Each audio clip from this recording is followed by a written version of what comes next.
Ah, les voilà. Bonsoir, bonsoir à tous et à toutes. Un petit peu de café. Alors, j'aimerais vous remercier de m'accueillir dans votre petit groupe de maison. Et oui, on continue notre série pendant tout ce mois de mars sur ces légendes urbaines. Donc ces vérités qu'on pense être justes, mais en fait qui sont parfois un peu fausses ou complètement fausses, hein. Et aujourd'hui, on parle, ou cette semaine, on parle de l'évangélisation, c'est pour les experts ou les extravertis. Alors, il y a plusieurs raisons pour lesquelles nous pensons ainsi. C'est que le mot évangélisation, quand on est chrétien, nous renvoie tout de suite à des grands évangélistes, c'est-à-dire à des personnages, des grands hommes ou des femmes qui ont reçu ce don d'évangélisation, des capacités de parler à des centaines, à des milliers d'hommes et de femmes et leur parler de Jésus, etc. Voilà. Et nous, on ne se sent pas à la hauteur parce qu'on n'a pas cette capacité-là. Une autre raison, c'est que parler de Dieu, ça nous expose à la critique. Oui, c'est une réalité, c'est vrai, et on risque d'être rejeté.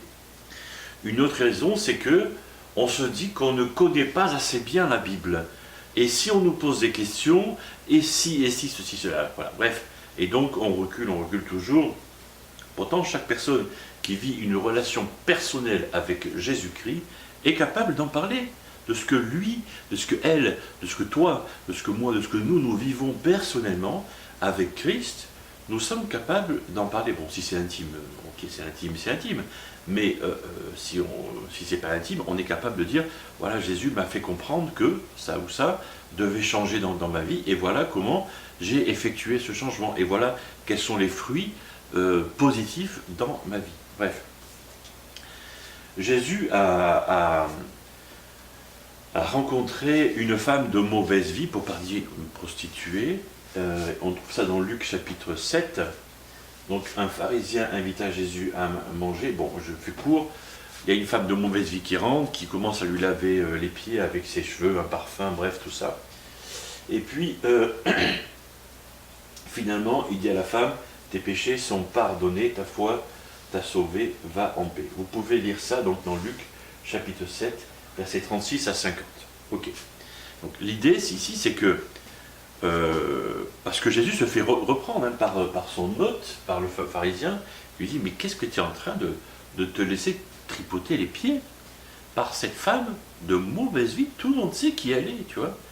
Qu'est-ce que tu fais avec cette femme? C'est pas bien, tu ne dois pas te laisser même les pieds.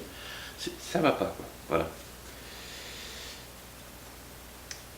L'évangélisation. Mais l'évangélisation, c'est comme toutes les autres qualités, ni plus ni moins. L'évangélisation, c'est comme le service, comme l'enseignement, comme l'encouragement, comme la générosité. Je sais pas, c'est comme si la générosité, que celui qui donne ses biens le fasse avec une entière générosité. Bon, que celui qui a le don de la générosité soit généreux. Et les autres, ils ne sont pas généreux. Tu vois? Ils gardent tout pour eux. Non. Tu vois, que celui qui sert et dont servir, qu'il serve. Et les autres qui ne servent pas? Oui, bien sûr. Mais celui qui a vraiment le don de service le fait différemment, à un autre niveau. Tu vois? L'enseignement. On est tous d'accord pour dire qu'il y a des hommes et des femmes qui ont le don d'enseigner la parole de Dieu. Ok. Mais on est tous capables, en étant un peu adulte, un peu mature, d'apprendre à un enfant, ne serait-ce qu'à marcher, à parler correctement, à écrire un peu, si on sait un peu écrire, à jouer au foot, au volley, bref. Voilà. On est capable d'enseigner. Alors, d'enseigner la Bible, c'est une autre affaire, je suis d'accord. Et il y a même des gens qui sont professeurs, qui apprennent à des élèves les mathématiques, l'histoire, les sciences naturelles, que sais-je. Ok, il y a des capacités, mais on n'est pas tous enseignants. L'évangélisation, c'est la même chose. Dimanche passé, j'ai donné aussi quelques conseils, et brièvement, très brièvement, ces conseils sont ceux-là: être pétillant, travailler à genoux, sortir de sa zone de confort, être des gens qui aiment, servir, et il arrive un moment où on a enfin la parole. C'est un peu dans l'ordre. Être pétillant, ça veut dire, j'ai pris l'histoire parce que nous on est dans la région de Champagne, tu vois, du bouchon de Champagne, paf, il pétille. Est-ce que tu pétilles pour Dieu? Parce que si tu ne pétilles pas, retrouve ton effervescence. Parce que ça commence là, tu vois, dans ton cœur, et il n'y a pas beaucoup de besoin de secouer pour que tu pétilles pour Dieu, tu vois. Voilà, ça doit être juste là, à fleur de peau, à fleur de cœur. Travailler à genoux, c'est, comment dire, c'est la prière.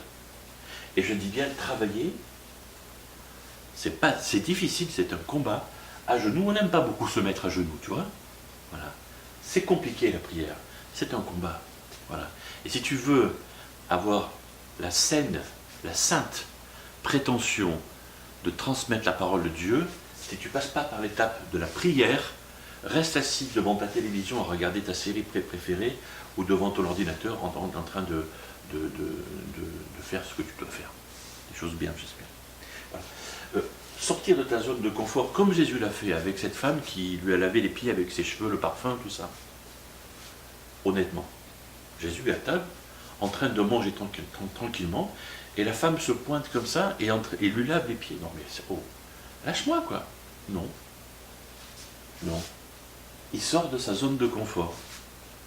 C'est-à-dire qu'il s'arrête sûrement de manger, il s'expose au regard des autres, il s'expose à la critique des autres, et un pharisien, c'est-à-dire un docteur de la loi de Moïse, il sait qu'il va entendre quelque chose, quoi.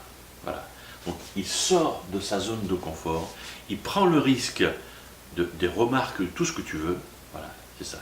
Sortir de sa zone de confort. Il faut faire ça. Parce qu'il y a des gens qui ont besoin d'être aimés par toi, par moi, par les chrétiens. Et à l'exemple de ce Jésus qui se laisse laver les pieds.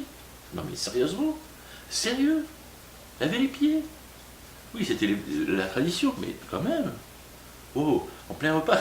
Mais sérieux. On a tellement l'habitude de ce passage qu'il réfléchit un peu, quoi. Il y a des gens qui ont besoin d'être aimés. On n'a pas besoin d'aimer ceux qui font leurs actions mauvaises. Mais comme Jésus les aimait à eux, en tant qu'être humain, comme Dieu les aime, comme Jésus les aime. Et c'est ce que Jésus attend de nous en tant que disciples.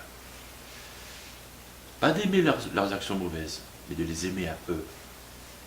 Et les servir.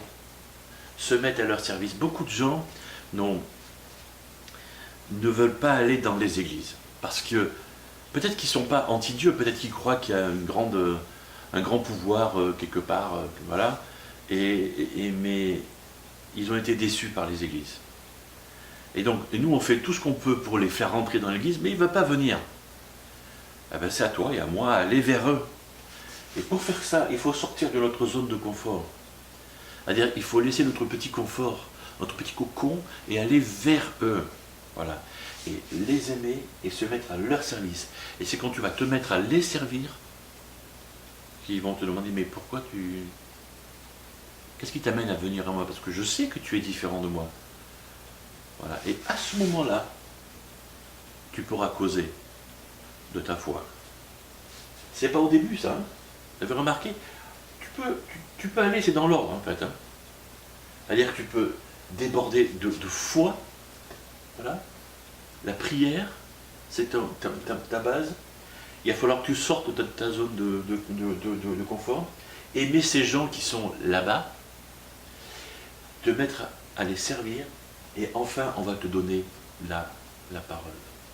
Pas dans l'autre sens. Très souvent, on fait dans l'autre sens. On va dire, crois au Seigneur Jésus, tu seras sauvé. Amen. C'est vrai. Mais ça vient à la fin, ça. Une fois que ces gens auront vu, parce que tu les sers, que tu les aimes, ils auront confiance en toi et ils vont t'écouter. Parce que tu auras prié pour eux. Et parce que tu auras pétillé pour ton Seigneur Jésus. Voilà, je m'arrête là parce que sinon je vais pouvoir parler pendant très très longtemps. Donc je m'arrête là, je vous laisse discuter entre vous. Je vous souhaite une très bonne soirée. À bientôt.